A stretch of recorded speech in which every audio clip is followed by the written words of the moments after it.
So we're both of the generation who grew up with the birth of the internet. Yep, we are both millennials. So how often did your parents warn you about sharing information online or talk about digital privacy?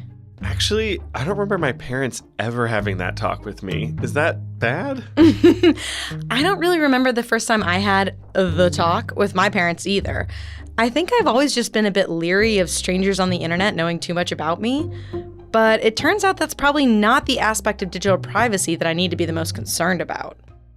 But before we get into that, introductions? Sure, I'm Sadie Witkowski. And I'm Ian Martin. And you're listening to Carry the Two, a podcast from the Institute for Mathematical and Statistical Innovation, aka IMSI. This is the podcast where Sadie and I talk about the real-world applications of mathematical and statistical research. We might seem like an odd couple to tackle these topics. I'm a cognitive neuroscientist, and Ian is a high school choir teacher. But thankfully, you don't need a degree in mathematics or statistics to learn how to apply them to the world around you, or to use them to help you evade Ultron. Okay, well, we're clearly not living in the Avengers/Marvel universe, so maybe we're safe? Usually my job is driving people a little bit. People, after talking to me, says that, I'm going to turn on all my IoT devices at home. I'm sorry. To clarify, IoT stands for Internet of Things, i.e. all of your Wi-Fi enabled devices. And who is that? You just heard Heather Zheng, a professor in the computer science department at the University of Chicago. Heather is one of the lead investigators in the SAND lab. That's security, algorithms, networks, and data. And she's going to be walking us through how we can reclaim control of our data and our privacy. Because when it comes to the internet, I think we're all aware how easy it is to find all sorts of information that maybe we don't want public. If somebody gets targeted, it's very easy to actually get this information. Okay, we haven't even started this episode, and I'm already starting to feel a little paranoid. I know, right? In the digital age, I feel like everything we do is tracked. We're always trying to protect ourselves from data harvesting, especially of the sort that can reveal personally identifiable information. Thankfully, we have researchers like Heather to help. I think that one of the misreception is possibly an individual user cannot do much about it, and we have to wait for the big shots to change the landscape. Our work is always trying to say you can. There are ways to help build up the defense, but you need to be aware of it, and you can apply some of these defenses, and it is feasible, and we're working on that for various different kind of attack. But first thing, we have to be able to get people to aware of potential attack. So is Heather talking about things like phishing scams and how to avoid them? Not quite, though we are talking about protecting digital privacy. More specifically, Heather's research group focuses on both potential and actual threats to our data and ways that we, as individuals, can protect ourselves. Doesn't the EU kind of already do this for its citizens? Wouldn't it make more sense for this to come from regulation? Neither Heather nor I disagree with that. But with the breakneck pace that technology moves, it's been pretty hard to properly regulate. And in the meantime, our data is getting snapped up by all sorts of potentially malicious actors. So is Heather trying to prevent that? Yep. She wants to provide immediate, concrete tools that can help folks now, while we urge regulators to take on these issues at a more global scale. And while no individual solution will be perfect, it's still better than nothing. A defense is always about raising the cost of the attack. Oh, I like that. So if she's not looking at protecting from phishing scams, what is some of the work she's doing? So the research project that first caught my attention was something that she presented here at IMSI for a workshop called Private AI, Machine Learning on Encrypted Data. And it's named after a rather famous person. Fox is essentially how users can help prevent or reduce the third party or unauthorized third party who use their uploaded image in the online platform to run facial recognition against them in reality, in physical or even in online, without their consent. Fox? Are we talking about the Wes Anderson animated whimsy that is The Incredible Mr. Fox? No, not quite. More like Remember the 5th of November. The gunpowder, treason, and plot. Okay, so we're referring to Guy Fawkes here? Right, who was a historical figure, a Catholic who tried to blow up the British Parliament building, though nowadays we mostly recognize the name from the V for Vendetta masks. And that's more of the reference Heather is going for here. The masks. Oh, because she mentioned online images. Exactly. The Fox Project is about protecting your image literally online from being harvested and used for facial recognition software. So the general thing is that there are multiple companies like Clearworld.ai. What they do is they build third-party facial recognition software for profit. So, but how do they get your facial templates? Because that's exactly like your fingerprint, like your voice print. They have to get your original data. So in general, what these companies do is they go online and they either go to your social profile or anywhere you post or somebody else posts your image. And usually that's labeled with your, let's say this is Heather Zheng or this is Sadie. So they basically label you and then get a bunch of these data, and that becomes the training data they use to identify you or do the template to identify you. Oh my God, what? They're just like doing this to random people? I truly, this is, no. Yeah, this is clearly an example of using what you post for data mining, in this case for image recognition. And I guess we could say that a person could just choose to never post images of themselves or their loved ones online.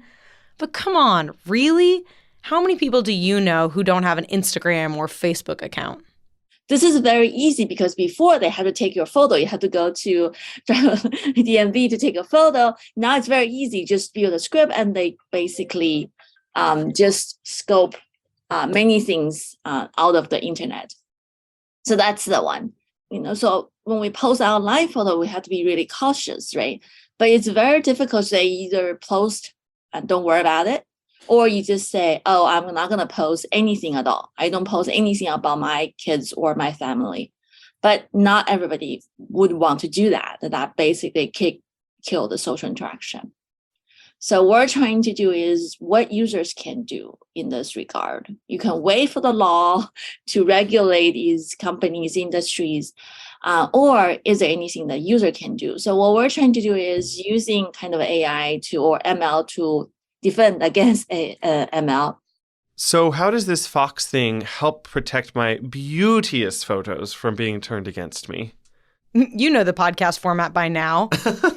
Obviously, with math. Yeah. But specifically, Heather uses machine learning. So there's in adversary machine learning, there's a certain behavior we call it kind of a perturbation, or you add some kind of a perturbation onto your image. And that perturbation, it's very visually small or not even affecting the visual view. And yet it creating the much changes in the feature space that alternate how the machine look at the features extract related to your identity. So we build Fox. Fox is essentially we call the poison or the cloaking methods. The cloaking is essentially when you upload your image to the internet, you actually add some kind of a imperceptible or some minor cloaking or perturbation in the pixel level. And that pixel level perturbation basically moved your identity feature vector in the feature space. So when these companies use these to build their facial recognition, they will generate a template about your identity, which is drastically different from what you have in reality. So now I basically go online or I walk on the street, they take a photo of me, which without have these perturbations, right? Because I'm not wearing them. And then when this is happening, they will recognize me as a different person. So Fox is adversarial machine learning? Right, which Heather sometimes abbreviates as ML. And these perturbations that she's making to the images are like tiny pixel adjustments? She's not like adding beauty marks or straightening noses or something, right? No, that's what Snapchat filters are for. Or like a dog snout. But basically, by using Fox, you're adding this layer on top of the image that makes these tiny changes to the face that our human eyes won't recognize, but will totally throw a computer off. When people have a perfect face or facial, it's much harder to avoid. So obviously this wouldn't work on Beyonce. Or Jensen Ackles. No one knows who that is. But there are ways to hide these slight alterations in most images.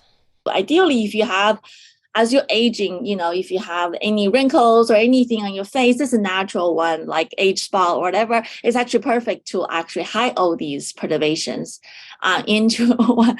I even have folks suggest me, can you just make that as a makeup? Yes, you can beautify yourself and adding the perturbation along that line. It just needs a little bit more a lot more computational optimization per se. So that's all doable as long as this is actually match your expectation and you can choose to optimize that. Oh, this seems like such an obvious and perfect tool that I never realized I needed. I can both beautify myself, not that I need it, and protect my identity online. Yes, please. I mean, I don't want to make any sweeping statements. Fox isn't perfect, and Heather can't exactly test it against every potential facial recognition software, like ever, because they're constantly evolving. It's a bit of an arms race that way. We tested across multiple systems, including the open source one, also the online version, from multiple platforms. It seems to working very well. However, we cannot exhaustively test every specific platform. I think that's the key thing, and it's much harder to deal with because there are so many instances of these testings. So we testing on multiple commercial platforms. It seems works very well. But it's the other caveats of this is you cannot really guarantee. It's not like you have a statistical guarantee about these things, and all the model evolve as well. I mean, better than nothing. So I've clearly convinced you of the utility of Fox, but I think we should talk a bit about how it actually works. Oh, you mean the point of this podcast? Like the math behind it? Okay, smart guy. Why don't you explain what a feature vector is? I actually think that it would be more appropriate if we look to our guests to answer those questions. So let's see what Heather says. Yeah, I thought so. What we're trying to do is basically move your identity vector, feature vector in the feature space to a different place that will not corresponding to your true identity. So, but how far to move it really depends on where we can hide these visual perturbation without affecting the visual of your whole face. And there can be different level of kind of different protection and different perturbation around that as well. Right. Vector space. Nope. I'm still lost. I know. This is a little non-intuitive at first, unless you have a background in machine learning. I think the general aspect of machine learning, how data is getting translated from the input space to the feature space, and how that this is a nonlinear effect. And then that's why you can actually generate a lot of these sudden move in one direction, but with a little perturbation at the input. So a lot of ML basic stats is very useful. The math is definitely important in all the research we actually done right now. So feature space isn't a one-to-one of my facial features? No, it's not. It's not just your nose is one feature and your eyes are another. Feature space in machine learning refers to the collection of variables that you're interested in. Feature space is basically a high-dimensional space that translates your complex visual of your face, let's say, into a series of data points where the machine can understand the pattern and then use this pattern to map back to the input data. So it's kind of a reduced representation about your specific image or specific piece of input data in the mathematical form, which capture the essence of the input data. So my nose isn't a feature, but maybe something like the distance between my eyebrows? Yeah, it's like these much more small pieces that make up the face as a whole. And even more importantly, the features are the points we use to tell the difference between individuals' faces. Mathematical features is the data patterns that maximum separating the two of us. Although we have the same amount of eyes and nose and everything, but there are different kind of features along there. But you have to make it the right combination in order to change the feature space. So the mapping is very nonlinear. That's why you have to do the optimization search, which can be done using mathematical formula in this case, and leveraging the computer resource you have. It's all doable. You had me, and then you lost me. So once we have this list of features for photos that build the feature space, we have to figure out what tweaks we want to make to that space, right? These are the changes or tweaks that make my face unrecognizable to a computer program? Right. But then we still want our human eyes, i.e. our friends on Instagram, to still recognize our face as our own. So we have to use an optimization search to figure out what big changes we can make in feature space that will then minimally impact our images when it comes to our eyes. Because there's a lot of nonlinear relationship between the input and output, that gives you this type of small manipulation of the input, which generates a significant shift into the output side effect. So basically, because machine learning for visual scenes is based on this feature space, looking at pixel changes rather than at the holistic way that we view images, Fox can take advantage of this nonlinearity, the non-one-to-one comparison between feature space and what we see, to make these changes that we can't detect. That's so cool. So the tens of dozens of followers of my private account will still recognize me. Yeah, exactly. And I should mention that you can run instances of Fox both across networks of multiple people's images, which is actually the stronger way to cloak images, or on your own individual machine. Where can I get my Guy Fawkes mask? We'll link to Heather's webpage so you can download your own instance of it. So what we are trying to do is say not to completely stopping everybody, third party from, recognize us, but just make it much harder for them. But also give user immediate action item they can do just to put this on them, on their photos when they upload, and then just make it harder for those third party to recognize us in reality. I think it's a delay. It's a years of a delay that matters as well. It's not perfect, but Fox helps make you a harder target to collect data on. Wait, but at the beginning of this episode, you said this was her first project? You're right. We actually have 2 other applications of machine learning to data privacy that we haven't even talked about yet. Fox is essentially a defense against a current kind of a privacy threats that everybody's facing. And the other 2 are basically exposing the potential attacks that could be launched against us in terms of privacy. And these are basically not intuitive. But we'll get to those after a short break. If you're getting a lot out of the important research shared on our show, there's another University of Chicago podcast network show that you should check out. It's called Capital Isn't. Capital Isn't uses the latest economic thinking to zero in on the ways capitalism is, and more often isn't, working today. From the debate over how to distribute a vaccine to the morality of a wealth tax, Capital Isn't clearly explains how capitalism can go wrong and what we can do about it. Listen to Capital Isn't, part of the award-winning University of Chicago podcast network.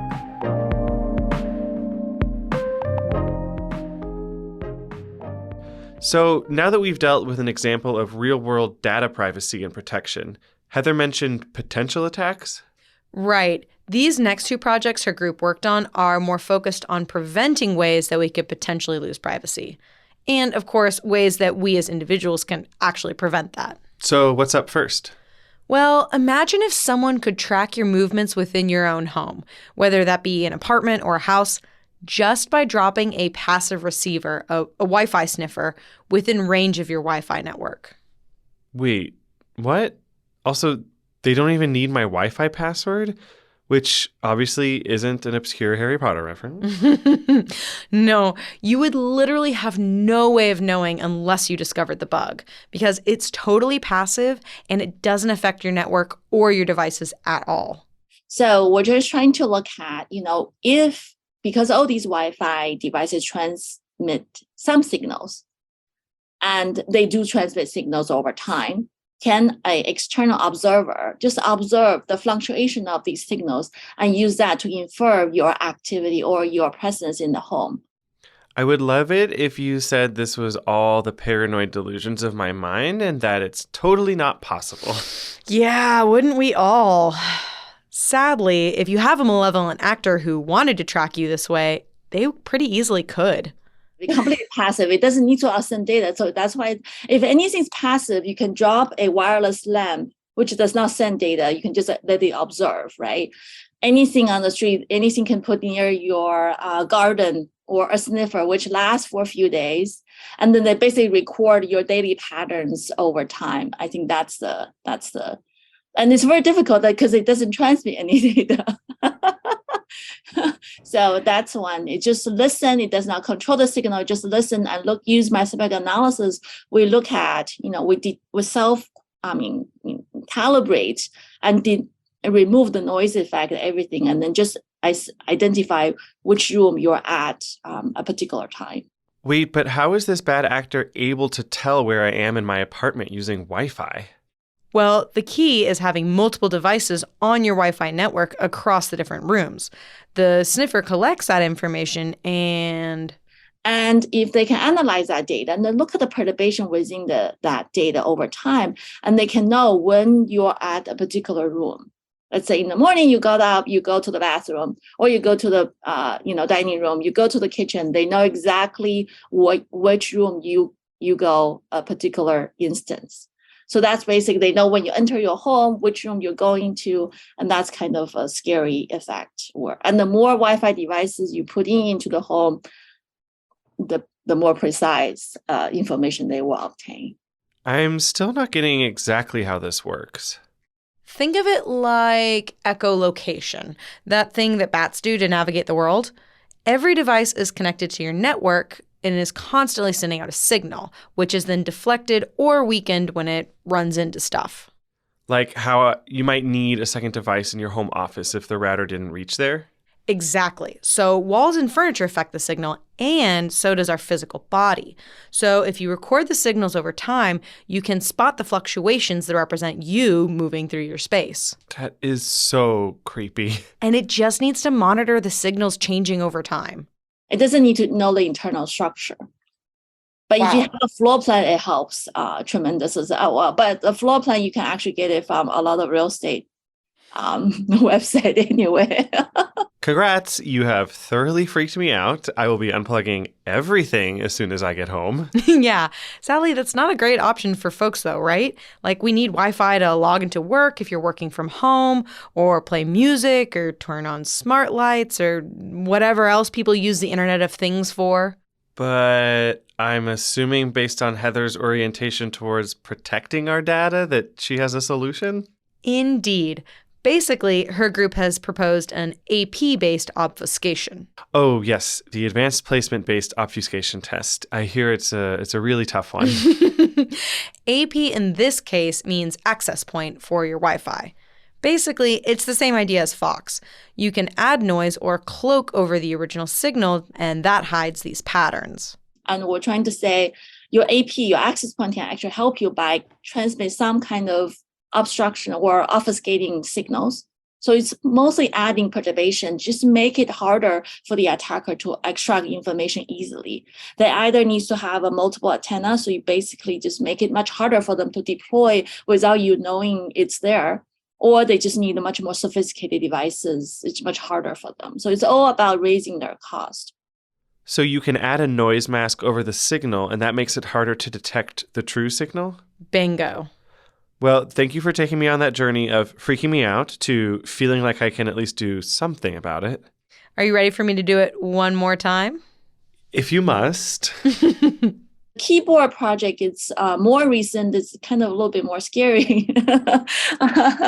It's because looking at the personal privacy, our voice, our face are all private. But also your data you type on the machine is also very private. But now if you have people work in public all the time, work in the, on the train, on the airport, everything is basically you mix these public space with work together, right?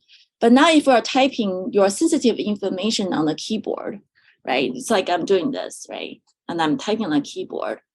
And you, by just record this video of me typing here, And you don't even need to know my keyboard.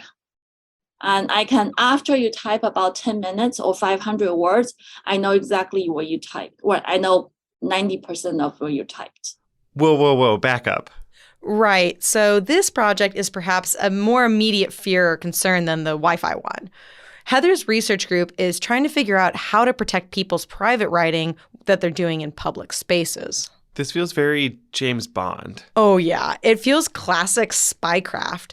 In this study, Heather showed that if you're typing away on an iPad or a keyboard and someone can see your fingers, they can record 5 to 10 minutes of your finger movements and then run an algorithm for about 40 minutes and recover what you typed with really good accuracy. So if you're a government employee or someone high up in a corporation, this kind of espionage bypasses any protections you have from an encrypted Wi-Fi network or a screen protector that might be keeping people from reading over your shoulder. It can be any keyboard. I don't need your keyboard layout. I don't need to have your training data about which one key you type. I don't need to know the content you type. I only need to know probably you're typing English.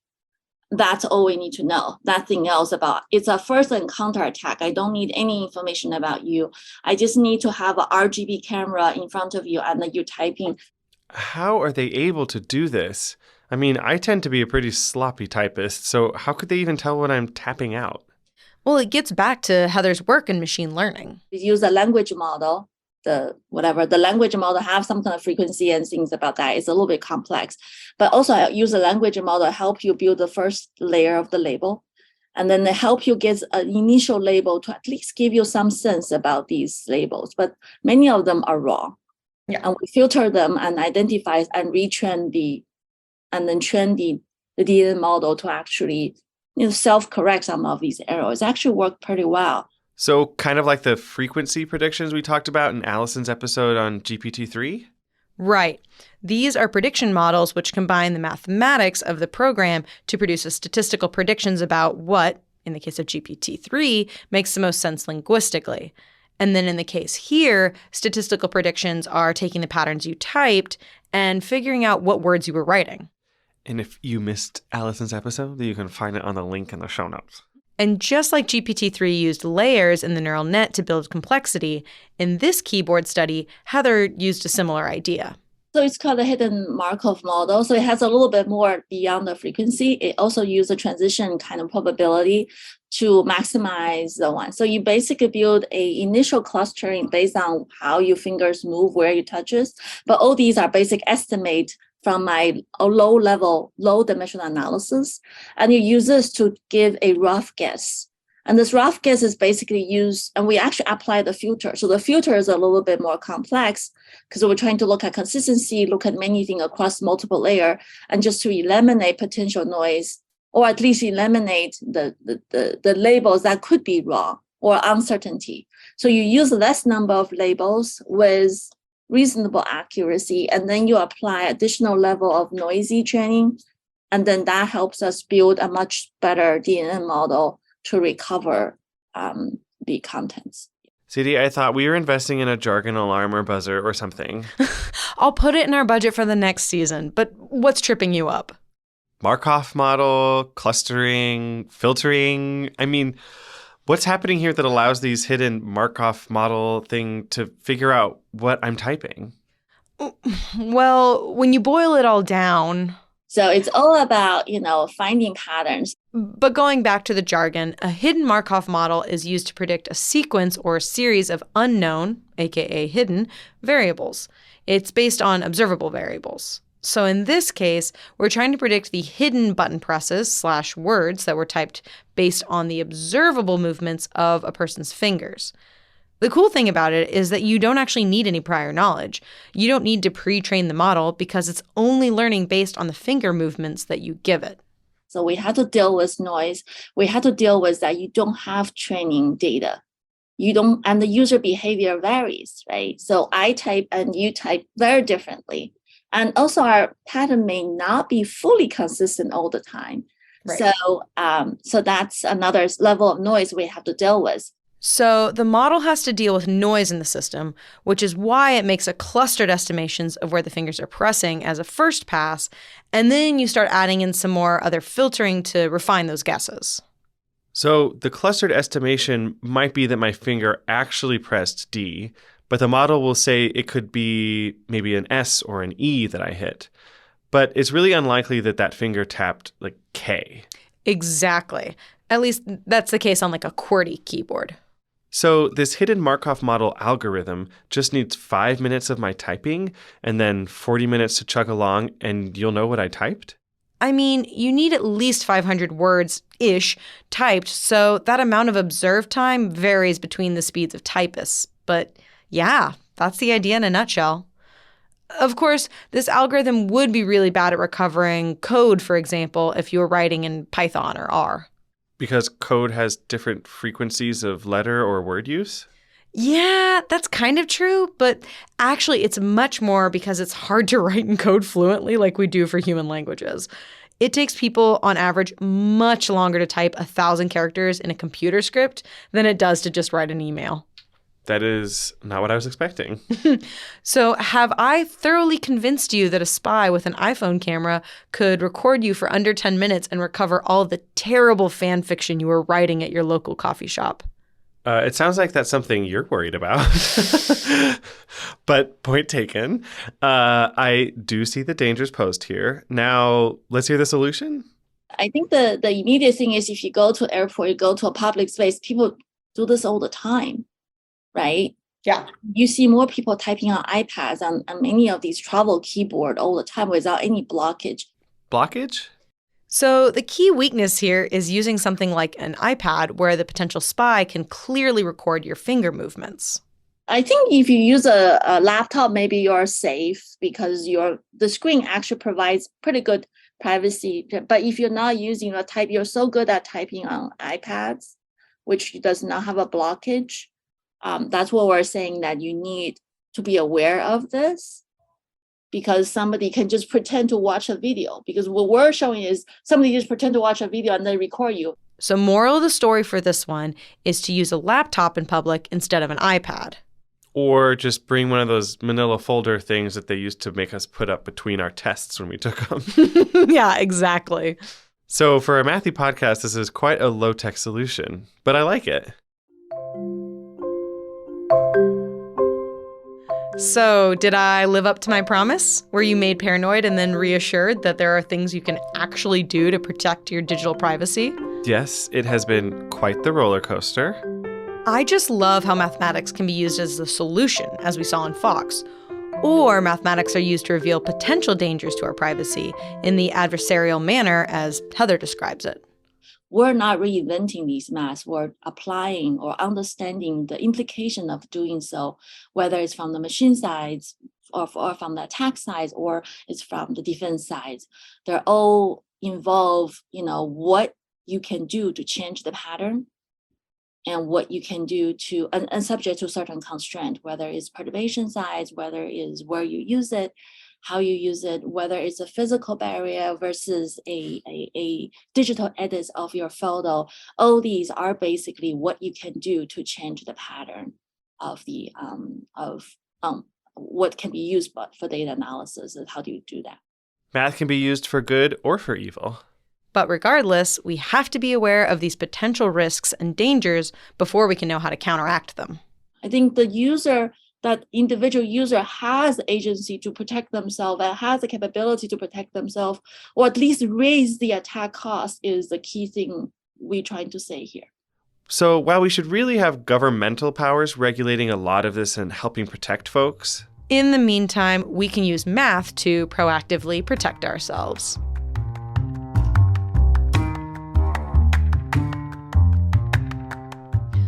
And don't forget to check out our show notes in the podcast description for more on the adversarial machine learning research and further resources on the mathematics and statistics behind data privacy. and if you like the show, give us a review on Apple Podcasts or Spotify or wherever you listen. By rating and reviewing the show, you really help us spread the word about Carry the Two so that other listeners can discover us.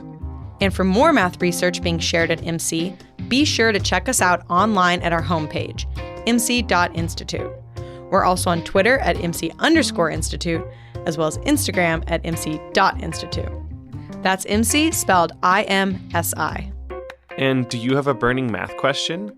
Maybe you have an idea for a story on how mathematics and statistics connect with the world around us. Send us an email with your idea.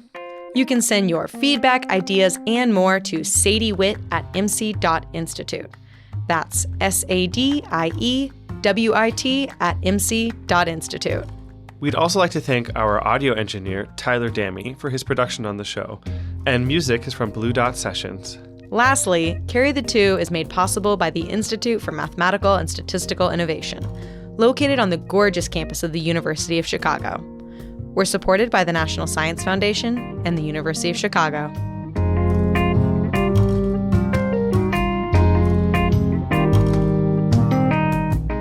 Fox, like F-O-X. You got mail. Sure. No, the never scene seen with You the Got kid. Mail. You've never seen.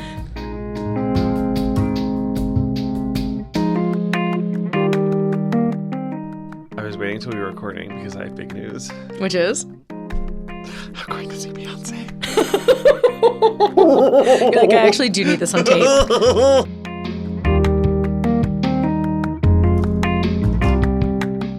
Sorry, I'm famous. Sorry, it's Beyonce. That's Beyonce. She's so excited that I'm going to see her, and I'm like, don't worry, girl, I'll be right up next to the stage.